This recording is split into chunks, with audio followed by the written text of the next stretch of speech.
Bonjour à tous et bienvenue sur HebdoFoot, la chaîne qui parle de foot une fois par semaine. Aujourd'hui on se retrouve pour une nouvelle vidéo, je suis très content de vous retrouver et on va se demander, fallait-il boycotter la Coupe du Monde au Qatar en 2022? Pour cette vidéo vous aurez à votre disposition une timeline juste ici pour vous aider à vous retrouver si vous voulez voir que mon avis ou que les explications sur certains passages.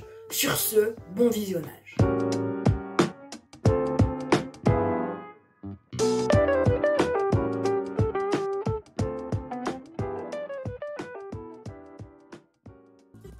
La Coupe du Monde est une compétition internationale de football, donc uniquement les équipes nationales y participent. Cette année, elle se déroulait au Qatar et pour la première fois, elle avait lieu non pas en été mais bien en hiver. Donc cette 22e édition s'est déroulée du 20 novembre au 18 décembre. Pour y participer, les équipes ont disputé des éliminatoires de mars 2021 à mars 2022. Les 32 meilleures sélections sont donc sélectionnées pour le mondial. Chaque pays souhaitant organiser la Coupe du Monde se voit inscrit un vote organisé par la FIFA qui est l'instance qui gère le football mondial. La FIFA a pour objectif de promouvoir le football dans les zones où il est peu connu ou de le promouvoir encore plus dans les zones où il est déjà le numéro 1.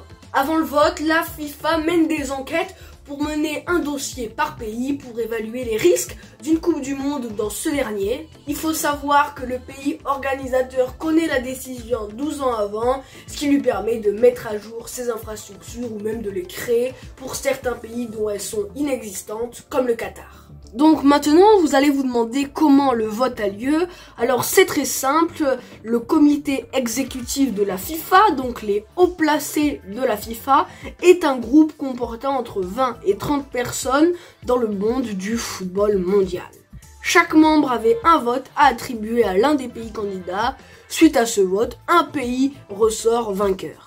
Depuis, une nouvelle façon de voter plus logique et qui limite les risques de corruption a été mise en place en passant le nombre de votants de 25 à plus de 200. Qu'est-ce que le Qatar? Donc le Qatar est un petit pays du Moyen-Orient situé entre l'Arabie Saoudite et les Émirats Arabes Unis, comptant un peu moins de 3 millions d'habitants. Il est l'un des plus grands exportateurs de pétrole et de gaz au monde. Par conséquent, la famille qui le dirige est richissime, les Al Thani donc qui dirigent ce pays depuis 150 ans. Il faut savoir que quelques jours avant le début du vote, la FIFA dévoile ses enquêtes et le Qatar a donc le pire coefficient de risque, c'est-à-dire que c'est la destination où le risque d'une compétition est le plus élevé. La FIFA risque donc de perdre beaucoup d'argent. Malgré tout, ce coefficient de risque n'exclut pas le Qatar du vote et donc le Qatar, quelques semaines plus tard, sera bien présent lors de l'élection. Donc, comment le Qatar a-t-il obtenu l'organisation de la Coupe du Monde? Eh bien, c'est très simple, le Qatar a tout d'abord modifié l'opinion publique en payant des soutiens dans chaque pays. On va prendre l'exemple de la France avec Zinedine Zidane qui a été décerné ambassadeur du Qatar et donc qui a permis de redorer l'image du Qatar. Deuxièmement, d'après plusieurs enquêtes en payant certains votants, notamment la plupart des représentants africains. Troisièmement, là où nous allons le plus rentrer dans les détails, en passant des accords secrets avec certains pays où la France est très présente. D'après une enquête du magazine France Football, le 23 novembre 2010, soit quelques jours avant le vote, un dîner aurait eu lieu au Palais de l'Élysée, là où siège le président. Le président de l'époque, Nicolas Sarkozy, ainsi que le prince héritier du Qatar à l'époque, Tamim bin Hamad, et un proche de la famille Al Thani, considéré comme le cerveau de cette candidature, s'était joint à Michel Platini, un des membres du comité exécutif de la FIFA, qui allait donc devoir voter pour une des candidatures 9 jours après.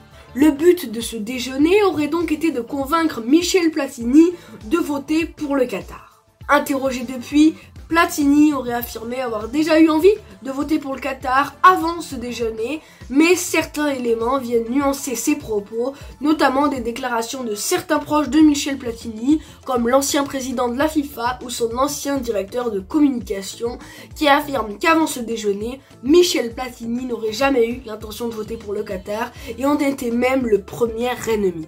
Mais alors, pourquoi Michel Platini aurait-il subitement changé d'avis?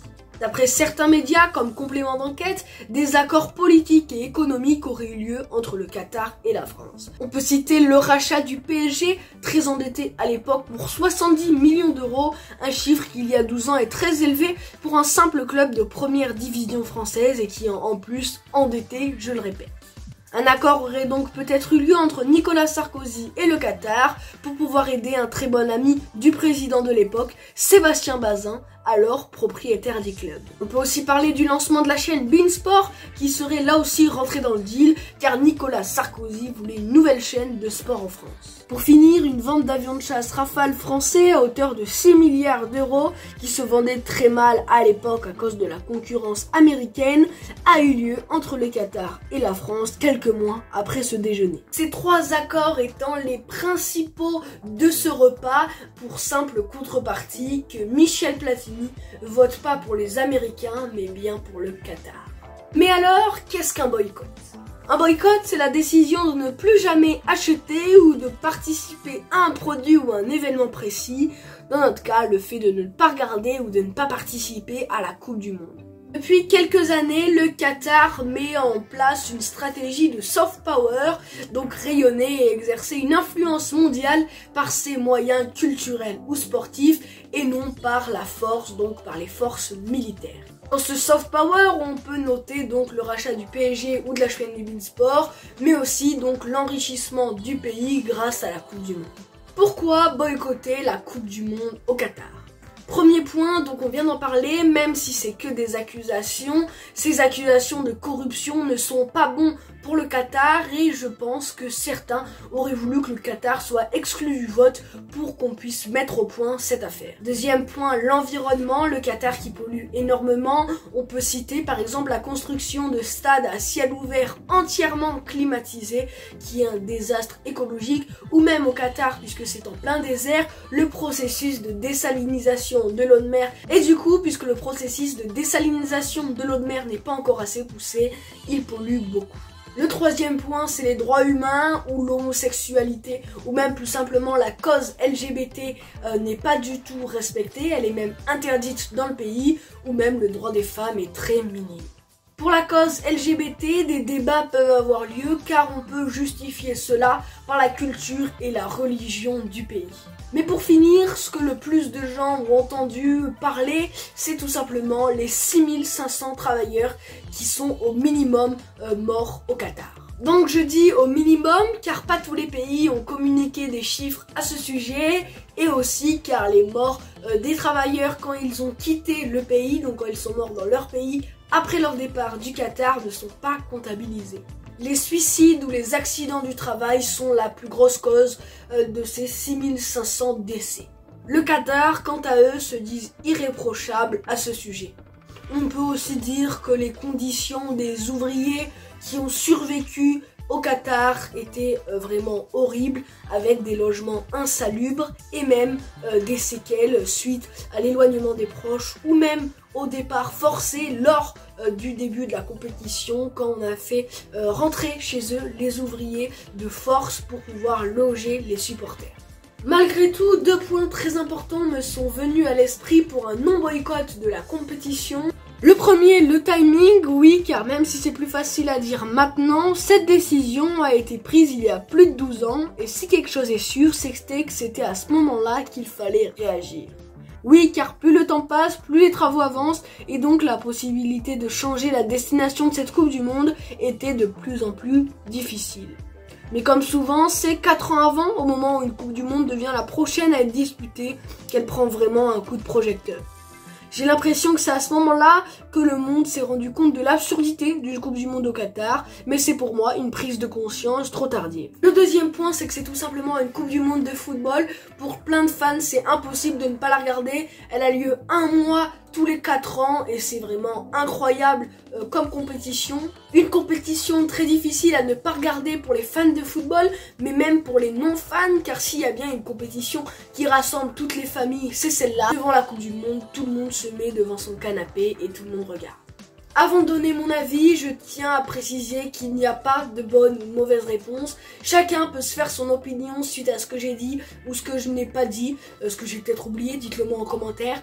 Mais voilà, moi en tout cas, j'ai regardé la Coupe du Monde au Qatar, car en tant que fan de foot, c'était impossible de ne pas la regarder. Le boycott n'a pas eu l'ampleur espérée en France, par exemple. On a pu enregistrer un record d'audience lors de la finale pour la télévision française de 24 millions sur TF1, et même à l'image du monde, le boycott n'a pas eu l'ampleur espérée. Donc voilà les amis, c'est la fin de cette vidéo, j'espère qu'elle vous a plu. Quant à moi, c'était un véritable plaisir à vous la faire. On se retrouve nous d'ici une semaine ou deux pour de nouvelles news. À bientôt.